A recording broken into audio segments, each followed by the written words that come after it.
गीता जी का चौथा अध्याय, श्लोक संख्या 34।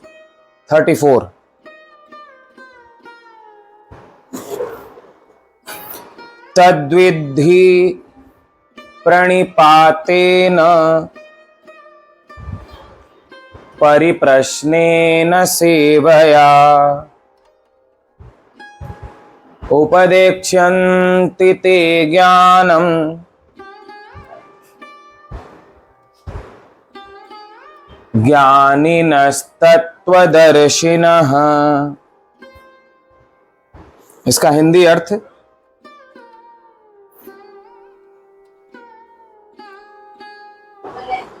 तुम गुरु के पास जाकर सत्य को जानने का प्रयास करो, उनसे विनीत होकर जिज्ञासा करो और उनकी सेवा करो। स्वरूप सिद्ध व्यक्ति तुम्हें ज्ञान प्रदान कर सकते हैं, क्योंकि उन्होंने सत्य का दर्शन किया है।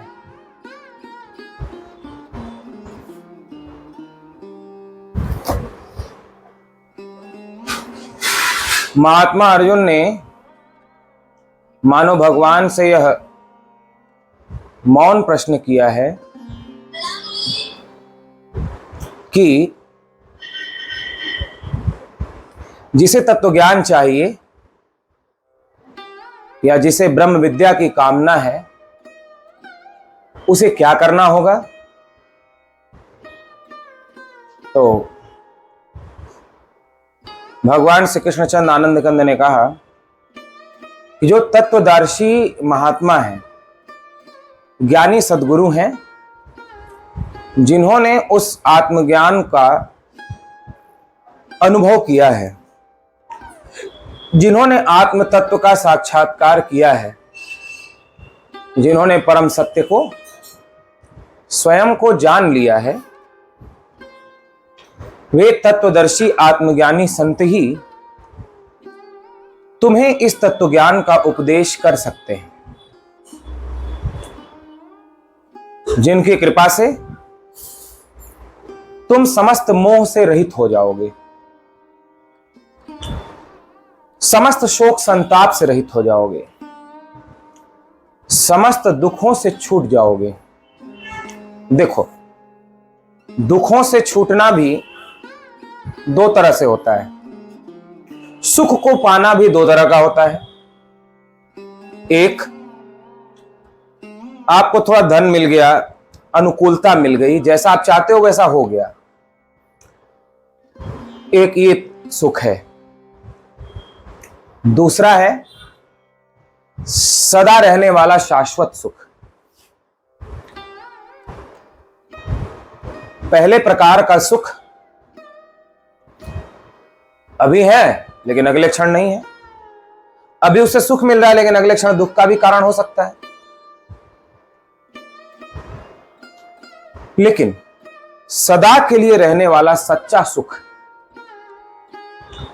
जो कभी दुख में परिवर्तित हो ही नहीं, वह आत्मज्ञान का सुख है, वह आत्मदर्शन का सुख है, वह भगवत साक्षात्कार का सुख है। वहीं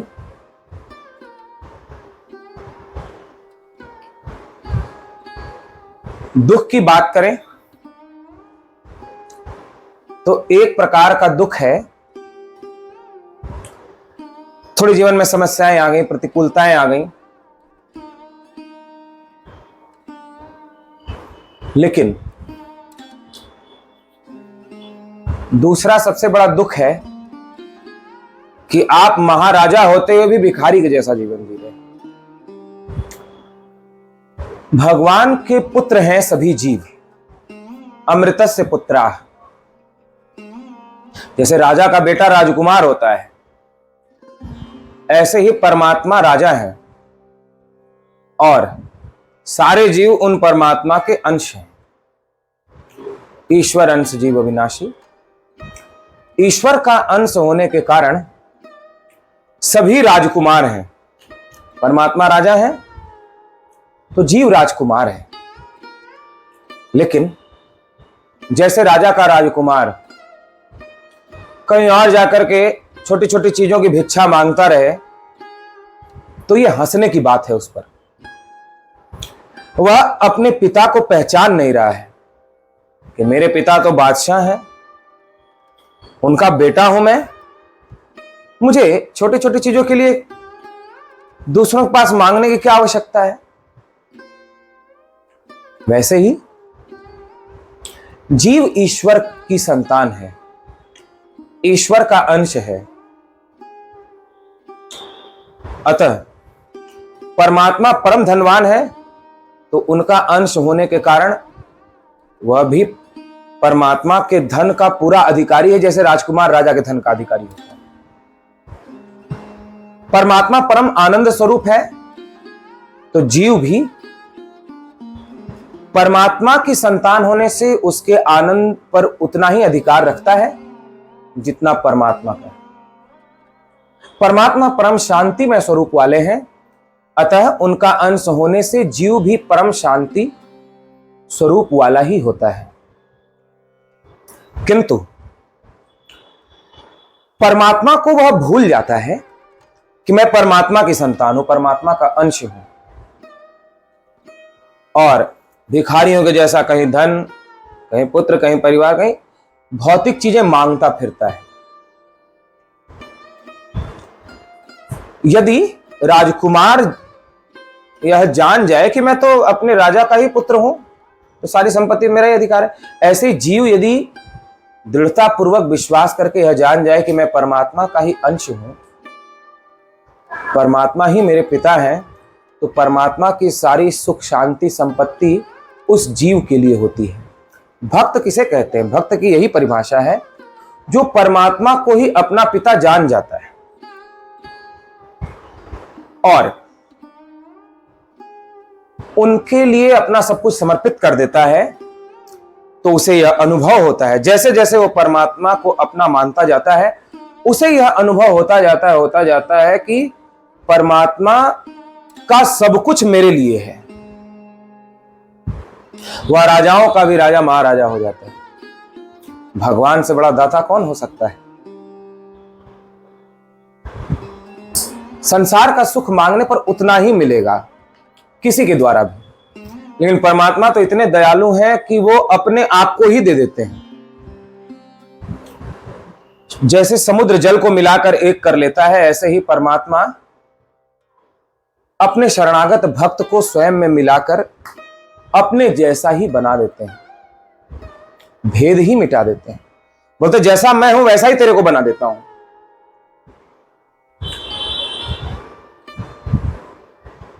तो वह परम आनंदमय, परम शांतिमय स्वरूप वाला जीव जो अमृत यानी परमात्मा का पुत्र है, वह उस परमात्मा को या आत्मज्ञान को कैसे प्राप्त करे? क्या रास्ता है, क्या उपाय है? भगवान श्री कृष्ण कहते हैं तद विधि प्रणिपाते न। किसी तत्वदर्शी संत की शरण में जाए, सदगुरु की शरण में जाए, तद विधि, इस आत्मविद्या को, ब्रह्म विद्या को जानने के लिए। प्रणिपातेन, उनकी शरण में जाकर के प्रणिपात, दंडवत प्रणाम करें। दंडवत प्रणाम करने का तात्पर्य इतना ही नहीं कि आप तो धरती पर लेटकर दंडवत प्रणाम कर रहे हो लेकिन अभिमान तो झुक ही नहीं रहा है। आपने जो मान रखा है मन में, वह अज्ञान तो आप गुरु के चरणों में झुका ही नहीं रहे हो, दे ही नहीं रहे हो। अपनी मान्यताएं जो आप जानते हो, अपनी समझ से समझते हो, वो तो सब कुछ आपने वैसा ही पकड़ रखा है।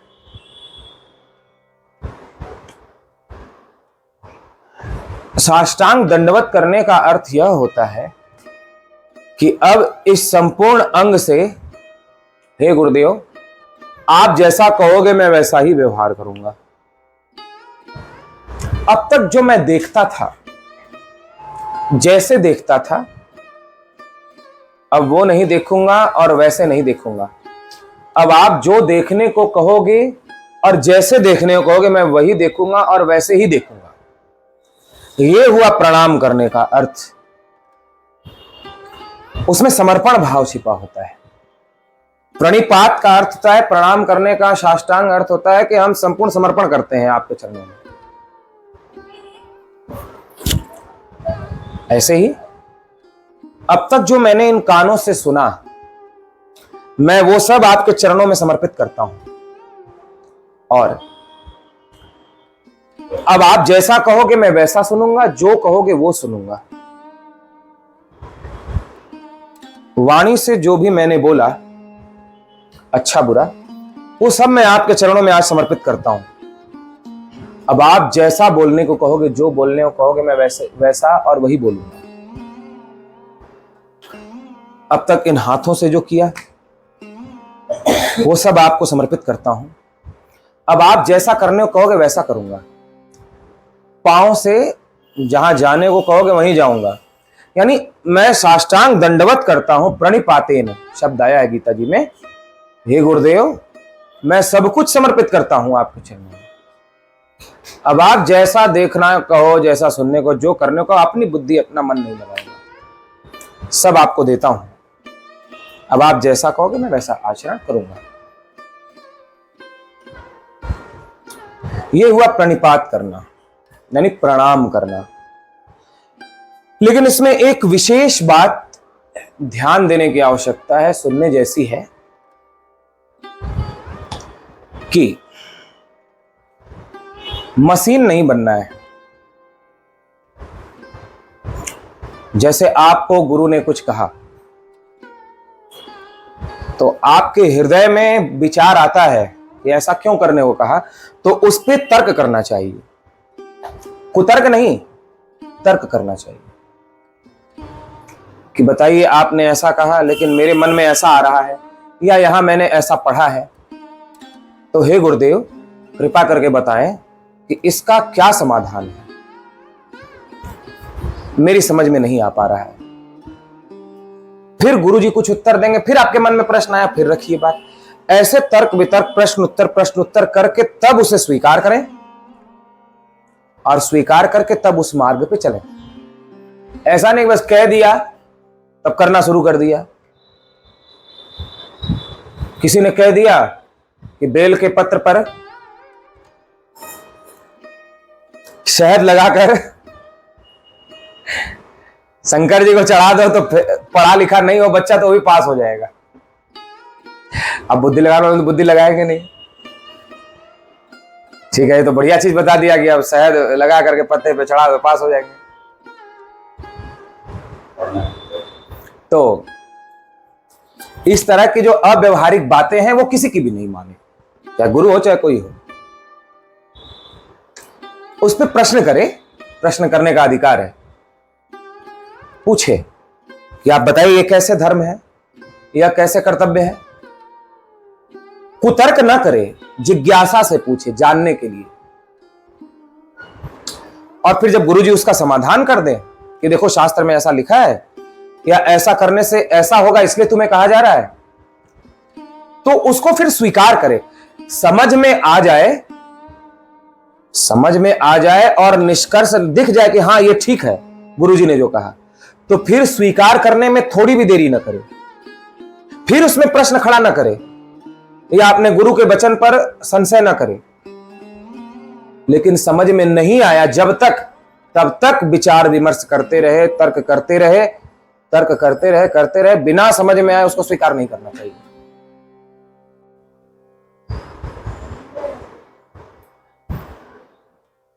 प्रणिपातेन परिप्रश्नेन, प्रणाम करे और अपनी मान्यताएं समर्पित कर दे कि मैंने जो जाना है, देखा है, सुना है, सब मैं समर्पित करता हूं। आप जो बताएंगे उसे सुनूंगा, उसे स्वीकार करूंगा। मेरे हृदय में जो प्रश्न आएगा वो प्रश्न भी करूंगा और उसे जान करके फिर हृदय में फिर स्वीकार करूंगा। इसमें गुरु का आदर कहीं से कहीं तक नहीं घटेगा। गुरु का जो स्थान है वो स्थान रहेगा। लेकिन शिष्य भी जब प्रश्न करे तो समाधान जरूर ढूंढे गुरु के वचनों में। ना समझ में आए तो फिर कहे कि हे गुरुदेव, हे दयालु, हे कृपालु, आप कृपा करके बताएं मेरे को यह समझ में नहीं आया, आप एक बार और आप इसे समझा दें। उतर्क के साथ नहीं, हमको समझ में नहीं आया हम तो नहीं करेंगे, ऐसे नहीं। फिर पूछे, आप तो समझा रहे हो मेरे भले के लिए, लेकिन हे गुरुदेव मुझे ऐसी बुद्धि दो कि मुझे समझ में भी आए, मुझे समझ नहीं आ रहा है। तो गुरुजी हो सकता है ये कहेंगे कि अभी तुम ये साधना करते रहो, थोड़े समय के बाद समझ में आने लगेगी बात, और समय आने पे तुम्हें बताते जाए बताते जाए बताते जाए बताते जाए। जैसे छोटा बच्चा हो, उसको पीएचडी की चीजें बताई जाने लगे तो कहां से समझ में आएगा उसको? छोटा बच्चा तो एबीसीडी ही शुरुआत करेगा और वही समझ पाएगा। ऐसे ही गुरु किसी बात का उत्तर नहीं दे रहे हैं तो ये कहेंगे कि समय पर तुम्हें बताया जाएगा, अभी तुम्हारी समझ में जो आ रहा है, जो मैंने बताया वो समझ में आ, तो तुम ये चीज करते रहो, जब तुम्हारा वो स्तर हो जाएगा तो वो बात भी तुम्हें समझाई जाएगी।